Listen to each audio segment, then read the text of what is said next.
So I wrote here, I said, marriage is an institution, and an institution is a place of learning. It is a schoolmaster preparing us for eternity.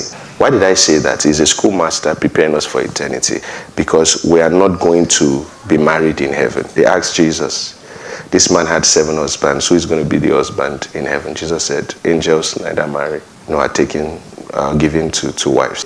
So there's no marriage in heaven. So in other words, the institution is supposed to be an allegory to reveal spiritual truths to us. Galatians 4:24. Look at what he says. But he who was born of the bondwoman was born of the flesh, that is Esau, and Ishmael. Thank you very much. Ishmael.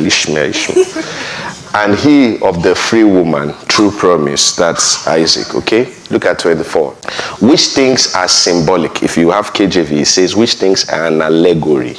Now look at Galatians 4. So you know, the heir, as long as he's a child, deferred nothing from a slave, but he's under tutors and governors until the time appointed by the father. Now, that under tutors and governors, you can take this to say, if you have not matured, God is not going to give you some things because you are not yet matured. But that's not what it means.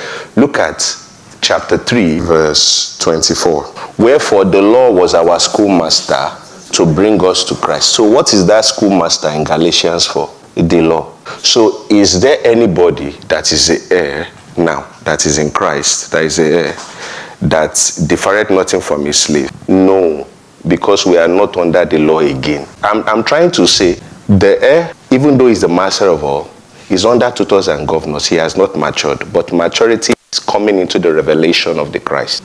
In other words, spiritual maturity is in the context of soteriology. So the law was to bring you to something. The law is a means to an end. You see the end of yourself, that you are not good enough, and then you come into the revelation of God's grace. That thing is the idea of marriage. Just the way law came to pass, marriage also has to come to pass, because it's not perfection, it's for perfection. The law came, but when grace came, it was a schoolmaster and a tutor. It was supposed to teach you something. And from the moment you came to the revelation of God's grace and Christ, the law was done away with. Marriage also is a tutor and a schoolmaster. From the moment you get the revelation, you pass it to eternity, it's done away with.